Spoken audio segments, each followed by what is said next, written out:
1,20,00,000 voter.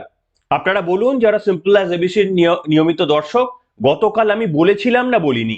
কিন্তু আমি বলিনি আপনাদের সামনে যে 1,20,00,000 ভোটারের নাম বাদ পড়তে চলেছে।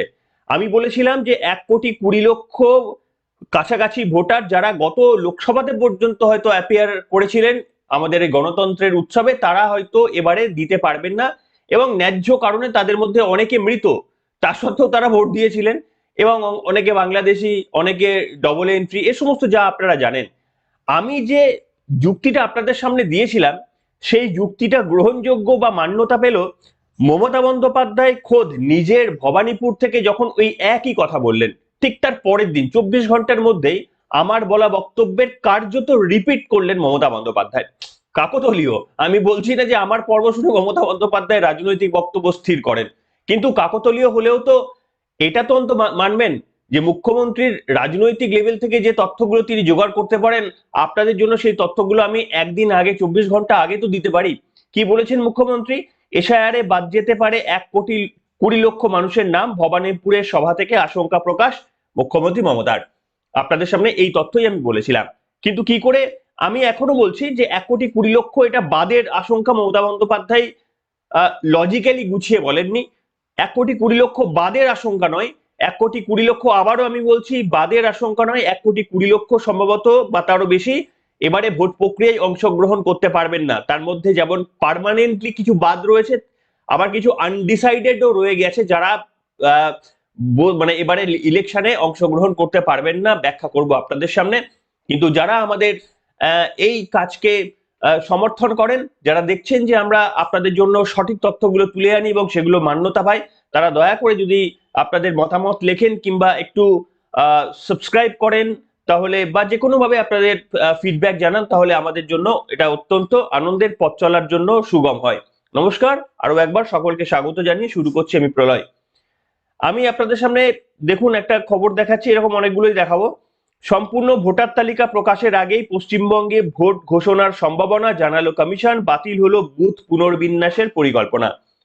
সম্পূর্ণ ভোটার তালিকা বেরোনোর আগেই, অর্থাৎ প্রথম যে ভোটার তালিকা বেরোচ্ছে সামনের কয়েকদিন পরে 28 তারিখে, সেটা এবং ধাপে ধাপে আরো কয়েকটা বেরোলেও বেরোতে পারে, নাও বেরোতে পারে। সুপ্রিম কোর্টের তরফ থেকে কোনো নির্দেশনামা আসেনি যে বের করতেই হবে, অর্থাৎ ধরে নিন যে সেটা বেরোবে না। এটাই মেনে রাখা ভালো। তার কারণ, কেন এ কথা বলছি? তার কারণ এখনো পর্যন্ত আপনারা জানতেন যে 250 জন বিচারপতি প্রথমে অ্যাসাইন করা হয়েছিল, সেই সংখ্যাটা বেড়ে 500+ হয়ে গিয়েছে। তার কারণ সুপ্রিম কোর্টের নির্দেশে ওই 3 বছরের এক্সপিরিয়েন্স হলেও সিভিল সার্ভিস কোর্ট থেকেও বিচারপতি নিয়োগ করা, এই সমস্ত যা ছিল তা নিয়ে 550 জন বিচারপতিকে পাওয়া গিয়েছে। কিন্তু এখনো 1000 জন মিনিমাম বিচারপতি লাগবে, এবং সেই 1000 জনের জন্য পড়শি রাজ্য থেকে বিচারপতিদের আনতে হবে। সেই কাজগুলো না সম্পন্ন করা গেলে তাহলে এই এদের নাম তো বেরোবেই না। এমনকি ওই 1000 জন চলে আসলেও তাও বেরোবে কিনা সন্দেহ। অর্থাৎ কোনো না কোনো ভাবে, যে ধরুন প্রথমে 60 লক্ষ তো জেনুইন নাম বাদ চলে গিয়েছে, 60, 65, 70 অ্যারাউন্ড এরকম, প্লাস আরো 60 লক্ষ লজিক্যাল ডিসক্রিপেন্সির জন্য সেটা নাম বের করতে পারবে না তারা। সেই 60 লক্ষ কিন্তু বাতিল নয়, সেই 60 লক্ষ আনডিসাইডেড। তাদের মধ্যে কত লাখ ভোটের আগে, তারা নমিনেশনের আগের দিন পর্যন্ত, মাথায় রাখবেন, কারণ আপনাদের আমাদের সবার ভাগ্য ঝুলে রয়েছে, নমিনেশনের আগের দিন পর্যন্ত যতগুলো লিস্ট বার করতে পারবে এই জাজেরা ভেরিফাই করে, ততগুলো লিস্টই অ্যাকসেপ্ট হবে। একটা হলে একটা, শূন্য হলে শূন্য, পাঁচটা হলে পাঁচটা। এবং তার মধ্যে 60 লক্ষের মধ্যে যতগুলো তারা ভেরিফাই করতে পারবেন, ততগুলোই ভ্যালিড যারা হবেন ভেরিফাই করার পর, তারাই ভোটে নির্বাচন প্রক্রিয়ায় অংশগ্রহণ করতে পারবেন। আর মুখ্যমন্ত্রী সেখান থেকেই বললেন যে 1,20,00,000 বাদ যাবে, যে তথ্য আমি আগের দিনই বলে দিয়েছিলাম। তাও কোথা থেকে বলছেন? ভবানীপুর থেকে। মুখ্যমন্ত্রী কার্যত একটু ভেঙে পড়েছেন। ভেঙে পড়াই স্বাভাবিক। তার কারণ আপনারা পরিষ্কার বুঝতে পারছেন যে এই এই যে ভুতুড়ে ভোটার, মৃত voter, double entry, triple entry ভোটারের এই যে এদের ফলটা সবসময় শাসক দলের পক্ষেই যেত। শাসক দলরা এদের হয়েই মানে কারচুপি বিভিন্ন রাজ্যের, এটার একটা মানে অলিখিত একটা ব্যবস্থা হয়েছিল। কিন্তু এই 1,20,00,000টা, এটা একটা মর্মান্তিক হয়ে যাবে। মুখ্যমন্ত্রী মমতা বন্দ্যোপাধ্যায়ের বিদায়ের সূচনা কিন্তু এটা করে দিতে পারে। কি বলেছেন মুখ্যমন্ত্রী, শোনাবো। সত্যের জয় হোক। সেইখানে দাঁড়িয়ে বলছি আজকে এসআইআর চলছে, অনেকের ভোটাধিকার বাদ গেছে। আমি দুঃখিত। प्रथमे 58,58,00,000 निकाल दिया, उसको बाद छुपा छुपा के, जो पहले रूल्स ही नहीं था लॉजिस्टिक डिस्क्रिपेंसी नाम पे, 50 लाख नहीं वो 80 लाख होगा। अगर 20 लाख हम मत में की बीज पकड़े तो 1,20,00,000 लोगों का नाम बाद चला जाएगा। मैंने खुद जाके फाइट किया सुप्रीम कोर्ट में, मेरे को पिटीशन अभी भी पेंडिंग है, लेकिन आज ऑर्डर देने का बाद भी बहुत दिन हो गया, हमको पता नहीं है 28 तारीख में जो लिस्ट निकालेगा 14th हो जाने का बाद भी as per supreme court rules ये लोगों ने छुपा छुपा के, छुपा रुस्तम लोगों ने 1,20,00,000 लोगों को नाम उतार दिया आफ्टर 14th कि लॉग इन उसका पास में है। मैं इंसानी के लिए इंसानियत चाहते हैं, मेरे को देखना नहीं है कौन तृणमूल है, कौन बीजेपी है, कौन सीपीएम है, कौन हिंदू है, कौन मुस्लिम है, कौन जैन है, कौन सिख है, कौन। শুনলেন এক্স্যাক্টলি এই কথাটাই আমি আপনাদের সামনে বলেছিলাম। তার 24 ঘন্টা কাটতে না কাটতেই নিজের ভবানী কেন্দ্র থেকে মুখ্যমন্ত্রী মমতা বন্দ্যোপাধ্যায় এই কথা বললেন এবং তিনি বললেন আপনারা অনেকে বুঝতেই পারছেন না যে লিস্ট বেরোনোর পর কতজনের নাম বাদ যাবেন। দেখুন এখানে আমি পরিষ্কারভাবে বলি যে একজন যোগ্য ব্যক্তির নাম বাদ যাওয়া এটা কিন্তু নির্বাচন কমিশনের ব্যর্থতা, এটা বলতেই হবে। একবার কল্পনা করে দেখবেন যে আপনার পরিবারের কেউ, আপনার বন্ধুদের কেউ একজন যোগ্য ব্যক্তির নাম বাদ যাওয়া এটা কিন্তু নির্বাচন কমিশনের ব্যর্থতা। আমি এটাও বলবো জানি আপনারা সমর্থন করতেও পারেন নাও পারেন, তার সত্ত্বেও এই কথা আমাকে বলতে হবে, তার কারণ আমি সত্য বলবো বলেই ইউটিউবের পর্দায় মুখ দেখাই, টাকা রোজগার বা মিথ্যে বলার জন্য বা কোনো রাজনৈতিক দলকে সুবিধা করিয়ে দেওয়ার জন্য নয়।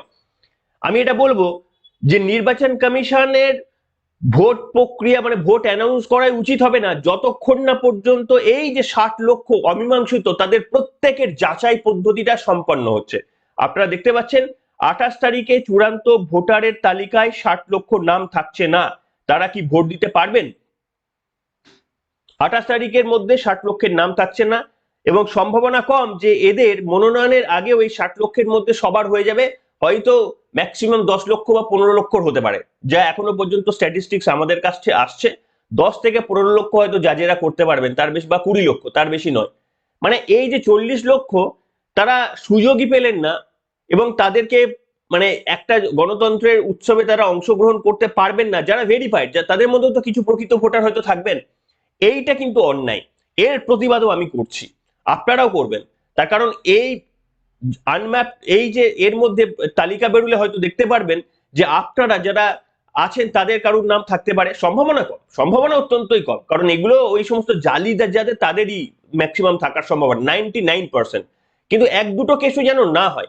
আমার বক্তব্য হচ্ছে দরকার পড়লে নির্বাচন কমিশন ভোট পিছিয়ে দিক, তাতে রাষ্ট্রপতি শাসনের যদি প্রভিশন থাকে রাষ্ট্রপতি শাসনের মধ্যে দিয়েই পশ্চিমবঙ্গকে নিয়ে যাক, কিন্তু রাষ্ট্রপতি শাসন জারি করব না, মমতা বন্দ্যোপাধ্যায়ের কে শপথ গ্রহণ ওই মানে যেহেতু 5 বছরের পূর্তি হয়ে যাচ্ছে তাই এর মধ্যেই আমাকে করাতে হবে, তাতে করে 60 লক্ষ মানুষের মানে আনডিসাইডেড অবস্থায় আমি নির্বাচনে চলে যাচ্ছি, এইটা কিন্তু একেবারেই আমরা অ্যাকসেপ্ট করছি না। আপনারা প্রতিবাদ করুন, কারণ এই 60 লক্ষের মধ্যে যদি 2 জন প্রকৃত ভোটারও থাকে তাদের অধিকার ছিনিয়ে নেওয়াটা নির্বাচন কমিশনের এখতিয়ার মানে ভুক্ত নয়। এবং আমি জানি না সুপ্রিম কোর্টের তরফ থেকে কেন নির্দেশ দেওয়া হলো না যে যতক্ষণ না পর্যন্ত 60 লক্ষ মানে প্রত্যেকটি মানে একদম এসআইআর প্রক্রিয়া চূড়ান্ত মানে কমপ্লিট হবে এবং সকলের নাম মানে এরকম আর থাকবে না যে আমি ওটা চেক করতে পারিনি সময়ের জন্য, এইটা হবে না। যতক্ষণ না পর্যন্ত হবে সব প্রত্যেকটা ব্যক্তির নাম ততক্ষণ নির্বাচনকে আটকে দিতে হবে। এই যদি না করা যায় তাহলে মুশকিল। এখন উভয় সংকটের মধ্যে পড়ে গিয়েছে সবাই, বিচার ব্যবস্থা বলতে পারেন, কমিশনও বলতে পারেন, সবাই পড়ে গেছে। কেন আপনারা দেখুন একটা খবর, এসআইআর এর কাজে ব্যস্ত রয়েছে বিচারক, সিবিআই আদালতে পিছিয়ে গেল আরজিকর দুর্নীতি মামলার চার্জ গঠন প্রক্রিয়া পিছিয়ে গেল, এটা শুনানি নয়, চার্জ গঠন প্রক্রিয়া পিছিয়ে গেল শুধুমাত্র এই আমাদের অপদার্থ একটা প্রশাসন যারা অন্যান্য রাজ্যে সব জায়গায় নির্বাচন কমিশনের সঙ্গে লিয়াজো করে বা সহযোগিতা করে অন্যান্য রাজ্য প্রশাসন তাদের তালিকা বার করতে পারলো, আমাদের এই দুর্নীতিগ্রস্ত রাজ্য প্রশাসন তারা করলো না বা করতে দিল না। এই কারণে দেখুন কত মানুষ আজকে বিচার ব্যবস্থার উপর বিভিন্ন ক্ষেত্রে তারা মানে তাকিয়ে বসে রয়েছেন। এমনিতেই ডেটের পর ডেট, সেখানে একটা গুরুত্বপূর্ণ মামলা যেটা সবাই জানেন তাই খবরে এসেছে, বাদবাকি ছোট মামলা, পেনশন আটকে রয়েছে, বাড়িতে অশান্তি মানে জমি জমা নিয়ে অশান্তি, বিভিন্ন রকমের মামলা এগুলো পড়ে রয়েছে, যেগুলো নিয়ে আপনার আমার হয়তো ভাবনা নেই, কিন্তু প্রত্যেক যার হচ্ছে তার সে হয়তো জ্বলছে এই মুহূর্তে, তার কাছে 4টে দিন দেরি করা মানে অনেক বড় ব্যাপার। দেখুন কত বিড়ম্বনার মধ্যে পড়তে হচ্ছে। সুপ্রিম কোর্টের তরফ থেকে বলে দেওয়া হয়েছে যে অনন্তকালের জন্য কিন্তু বিচারপতিদের নিয়ে এসে এই কাজে লাগানো যাবে না। তো সেই কারণেই তো আমার বক্তব্য, এই প্রশাসনের হাত থেকে ক্ষমতাটা যদি কেড়ে নেন, দেখবেন বিচারপতিদের লাগবেই না এই কাজ করার জন্য। বিচারপতিরা কেন এসআর প্রক্রিয়ায় অংশগ্রহণ করবেন? আমার তো এটা তো লাস্ট অপশন আমার হওয়া উচিত ছিল। বরঞ্চ এই প্রশাসনকে আরো একবার সুযোগ দিয়ে যে তোমরা করতে পারলে ভালো, না হলে 4 দিনের মধ্যে যদি দেখি তোমরা আবারও কোনো অনিয়ম করেছো, তাহলে রাষ্ট্রপতি শাসনের মধ্যে দিয়ে আমাদের এই কাজটা করতে হবে। কেন বিচারপতিদের এশিয়ার প্রক্রিয়ার মধ্যে নিয়ে আসতে হবে? আমি সম্মান জেনে বলছি, রায়ের সমালোচনা করছি, সুপ্রিম কোর্টের নয়, বিচারপতিদের নয়। কিন্তু মানে আমার বক্তব্য হচ্ছে আমাদের রাজ্য সরকারের যেটা অন্যান্য রাজ্যে হচ্ছে সেটা আমাদের রাজ্যে যখন হচ্ছে না, তার মানে প্রশাসনের গাফিলতি। এই প্রশাসনের গাফিলতিটা তাহলে আমার যদি হাতে ব্যথা হয়, ডান হাতে ব্যথা হয়, আমার বাঁ হাতে অপারেশন করে কোনোদিন লাভ হবে? বা আমার ডান হাতে ব্যথা রয়েছে বলে একটা আর্টিফিশিয়াল হ্যান্ড দিয়ে দিলে আমার লাভ হবে? আরে যে হাতে ব্যথা রয়েছে সেই হাতটাকে কোনো না কোনো ভাবে অপারেশন করতে হবে, বা সেই হাতটাকে রিপ্লেস করার ব্যবস্থা করতে হবে। রিপ্লেস মানে অপারেশন করে। তো সেই জায়গাটায় না করে এদিকে আমি জানি না কোনো লাভ হবে কিনা। আমি এরপরে যেটা আপনাদের সামনে বলবো, একটা কনফিউশন তৈরি হয়েছিল। সুপ্রিম কোর্ট যে রায় দিয়েছিল, জরুরি ভিত্তিতে একটা শুনানি হয়েছিল মঙ্গলবার, তারপরে কিছু কনফিউশন তৈরি হয়েছিল। রাজ্যের তরফ থেকে বলা হচ্ছিল যে না, এই তো বলেছে আধার কার্ড আর অ্যাডমিট কার্ড পুরো সব ব্যবহার করতে, ডকুমেন্ট হিসেবে ব্যবহার করতে। সুপ্রিম কোর্ট আবারও ক্লিয়ার করে দিয়েছে, যেটা আমি আপনাদের সামনে আগেও বলেছিলাম মাধ্যমিকের অ্যাডমিট কার্ড নিয়ে। মাধ্যমিকের অ্যাডমিট কার্ড গ্রহণযোগ্য, তবে লাগবে আরো একটি নথি, স্পষ্ট করলো সুপ্রিম কোর্ট। মাধ্যমিকের অ্যাডমিট কার্ড গ্রহণযোগ্য, কিন্তু সেটা এককভাবে সাবমিট করলে গ্রহণযোগ্য নয়। মাধ্যমিকের অ্যাডমিট কার্ড অ্যালং উইথ মাধ্যমিকের সার্টিফিকেট সেটা গ্রহণযোগ্য। মানে এখানে খেলাটা আপনাদের বুঝতে হবে। মাধ্যমিকের অ্যাডমিট কার্ড ডুপ্লিকেট করার প্রচুর সম্ভাবনা, সেটা আপনি করতে পারেন, কিন্তু আপনি সার্টিফিকেটটা করতে পারবেন না, পারাটা ডিফিকাল্ট। কেন? কারণ সার্টিফিকেটটা হচ্ছে আপনার পাস করলে, আপনার পাস মার্ক থাকলে, আপনার মার্কশিট থাকলে তবেই আপনাকে বোর্ডের তরফ থেকে সার্টিফিকেট ইস্যু করা হবে। তো আপনি পরীক্ষায় অ্যাপিয়ারেন্সের একটা ফর্ম দেখাচ্ছেন যে আপনার কাছে অ্যাডমিট কার্ড আছে, সেটা একটা অন্য জিনিস। কিন্তু আপনি পরীক্ষা দিয়েছেন, পরীক্ষায় প্রত্যেকটি জায়গায় নম্বর রয়েছে, সেখান থেকে মধ্যশিক্ষা পর্ষদের কাছে চাইলে সেই প্রাপ্ত নম্বরগুলো আপনাকে দেওয়া যাবে, সেই তথ্যগুলো তাদের কাছে আসবে। অর্থাৎ সার্টিফিকেট পাওয়াটা, সার্টিফিকেট জালি করাটা অনেক শক্ত। তাই মাধ্যমিকের অ্যাডমিট কার্ড আছে বলে যারা লাফালাফি করছিলেন কারণ ওটাকে জালি করা সুবিধা, তাদের জন্য সুপ্রিম কোর্ট আবারও বলে দিয়েছে যে মাধ্যমিকের অ্যাডমিট কার্ড গ্রহণযোগ্য অ্যালং উইথ সার্টিফিকেট। শুধু মাধ্যমিকের অ্যাডমিট কার্ড কোনো প্রুফ, কোনো কিছু প্রুফ হচ্ছে না। এটা কিন্তু একটা বড় সিদ্ধান্ত। এছাড়াও যেটা বলা হয়েছে সুপ্রিম কোর্টের তরফ থেকে, যে আজ বিকেলের মধ্যে, অর্থাৎ বৃহস্পতিবার বিকেলের মধ্যে সমস্ত 14 তারিখে যে সমস্ত নথি স্ক্রুটিনির জন্য জমা দেওয়া হয়েছিল, যেগুলো ডিজিটাইজেশন করা হয়নি অর্থাৎ আপলোড করা হয়নি এইআরও বা ইআরওদের, সেগুলোকে হস্তান্তর করতে হবে। সমস্ত বিচার ব্যবস্থার যারা এই মুহূর্তে অংশগ্রহণ করেছে তাদের হাতে এগুলোকে হস্তান্তর করে দিতে হবে 14 তারিখ পর্যন্ত, তারপরে নয়। 14 তারিখ পর্যন্ত যারা নথি দিয়েছিলেন, যেগুলো এখনো ভেরিফাই করা হয়নি বা আপলোড করা হয়নি, সেগুলোকে বিচারপতিদের হাতে, যারা এই প্রক্রিয়ায় অংশগ্রহণ করছে তাদের হাতে এটা তুলে দিতে হবে। অর্থাৎ মানে এমন একটা পরিস্থিতি তৈরি হচ্ছে যেখানে জোর করে যদি আপনি নির্বাচন করিয়ে দেন তাহলে হবে, কিন্তু আদতে নির্বাচন ঠিক সময়ে হওয়ার মতো পরিস্থিতি পশ্চিমবঙ্গে এখন আর নেই। আমি জানি না যে এরপরে সুপ্রিম কোর্টের তরফ থেকে, কারণ শুনানি তো কন্টিনিউয়াস চলছে, পরিস্থিতি পর্যালোচনা করার পর কি আসে। কিন্তু আমার সব থেকে বলার যেটা বক্তব্য, দেখুন আমি 2002-এ ভোট দিয়েছি, আমি আমার জন্য বলছি না, আমার পরিবারের জন্য বলছি না, আমি 2002-এ ভোট দিয়েছি। কিন্তু আমার বক্তব্য হচ্ছে একজন ব্যক্তিও যদি সে সুযোগই পেল না যে তাকে তার প্রুফ হওয়ার, কারণ সময় নেই বলে তার ডকুমেন্টগুলো ভেরিফাই করলো না কমিশন, এবং ভেরিফাই না করে একটা নির্বাচন করিয়ে দিচ্ছে। এটা অত্যন্ত অন্যায়। এটা আমার মনে হয় সুপ্রিম কোর্ট কোনোভাবেই অ্যালাউ করবে না। জানি না, এখনো পর্যন্ত সুপ্রিম কোর্ট সেরকম কিছু বলেননি দেখে আমার অবাক লাগছে। একজন ব্যক্তিরও অধিকার কি করে খর্ব হতে পারে আমাদের এই দেশে, যে সেই লোকটি সুযোগ কেন পাবে না? তাকে সুযোগ দেওয়া হোক। কারণ তার যদি ভেরিফাই না হয়ে থাকে ডকুমেন্টগুলো, তাকে বাদ দিয়ে আমার নির্বাচন কি করে অ্যানাউন্স হতে পারে? দরকার হলে আপনি নির্বাচন পিছিয়ে দিন, মমতা বন্দ্যোপাধ্যায়কে জিতিয়েই আনতে হবে চতুর্থবারের জন্য। এর তো সংকল্পপত্র কেউ নিয়ে রাখেনি। আপনারাও আশা করি সমর্থন করবেন এই জায়গাটাতে। নিশ্চিতভাবে আমাদের রাষ্ট্রপতি শাসনের মধ্যে দিয়ে যেতে অসুবিধা নেই। মমতা বন্দ্যোপাধ্যায়ের এই মানে কি বলবো অসহযোগিতার জন্যই তো ডিলেটা হলো। যদি প্রথম দিন থেকে আমি করতে দেবো না, এসআইআর করতে দেবো না, একজন অফিসারেরও বিরুদ্ধে কোনো ব্যবস্থা নিতে দেবো না, এই সমস্ত বক্তব্য না করতেন, না বলতেন, সহযোগিতা করতেন, আজকে এই পরিস্থিতি তৈরি হতো না। তামিলনাড়ুতে প্রকাশ হয়ে গেছে, অন্যান্য রাজ্যে প্রায় প্রকাশ হতে চলেছে, কোথাও কোনো সমস্যা নেই। তাহলে যে পরিস্থিতি মমতা বন্দ্যোপাধ্যায় তৈরি করেছে, সেই পরিস্থিতির জন্য কেন প্রান্তিক মানুষগুলো তারা ভোটে মানে তাদের তাদের ভেরিফিকেশন গুলো ইনকমপ্লিট অবস্থায় রেখে কেন নির্বাচন হবে? এই আওয়াজটা তুলুন। আমারও মনে হয় প্রত্যেকের তোলা উচিত। তারা কাকে ভোট দেবে আমার দেখার প্রয়োজন নেই, কিন্তু আমার যেটা প্রয়োজন হচ্ছে যে ওদের জাস্টিস হওয়া প্রয়োজন।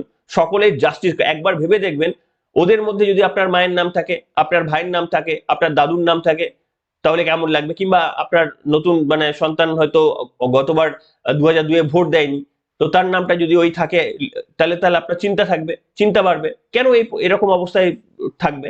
আমার মনে হয় এই জায়গাটা কিন্তু ঠিক করা উচিত। আমার বিশ্বাস যে আপনারা সকলে এটাতে সমর্থন করবেন। এছাড়াও রাজ্য সরকার আরো অনেক কেস খেতে চলেছে। 32,000 চাকরি বাতিলের যে মামলা, আপনারা জানেন যে সেটা অদ্ভুত ভাবে কলকাতা হাইকোর্টের একটা অদ্ভুত রায়ে সেটাকে অ্যাকসেপ্ট করে দেওয়া হয়েছিল। ইনস্পাইট অফ নোয়িং তারা বলছিলেন যে এখানে দুর্নীতি হয়েছে, কিন্তু দুর্নীতি ওই চাল আর কাপড় বাঁচতে পারবো না বলে সে সবাইকে অ্যাকসেপ্ট করে দেওয়া হয়েছে। দুর্নীতি হয়েছে জেনেও পুরো 32,000-কে পুরো সবাইকে প্যানেলে তুলে দেওয়া, মানে সবার চাকরি বহাল রাখা হয়েছিল। একটা অদ্ভুত একটা মানে বিতর্কিত রায় এসেছিল। সেটাকে এবার কিন্তু চ্যালেঞ্জ করা হয়েছে সুপ্রিম কোর্টে। কেন এবার আপনারা বুঝতে পারছেন, কারণ এটাই ব্রহ্ম মুহূর্ত নির্বাচনের আগে। এই 32,000 চাকরি, এটা যদি সুপ্রিম কোর্টের কাছ থেকে কোনো আবার করা নির্দেশ আসে, এমনিতেই ডিএ মামলায় তো ঝুলেই রয়েছে, আর 32,000 চাকরিরও যদি কোনো ফলাফল আসে, তাহলে এই যে যুব সাথীদের 1,500 টাকার প্রকল্প মাঠে মারা যাবে। এই পরিকল্পনা এখন দেখা যাক সুপ্রিম কোর্ট কি নির্দেশ দেন। সেটা নিশ্চিতভাবে খারাপ, কিন্তু খারাপ হতে হতে রোজ একটু একটু খারাপ না হয়ে একেবারে যা হচ্ছে হোক, তারপরে প্রথম থেকে শুরু করা, এটাই ভালো নয় কি? মানে এই সরকারটাকে দিয়ে যারা ওই ঠেলে গুজে চালানোর চেষ্টা করছেন, অপরাধটা বোধহয় তারা বেশি করছেন। রাদার যা হয়েছে, যত অন্যায় হয়েছে, যা হয়েছে সব ঠিক আছে, ঝেড়ে এটাকে বাতিল করুন, এরপর থেকে শূন্য থেকে শুরু করুন। এটাই হওয়া উচিত বলে আমার বিশ্বাস। আপনাদেরও কি তাই মনে হয়, নাকি অন্য উল্টো মনে হতে পারে? লিখুন আপনারা। এখনকার মতো এখানে।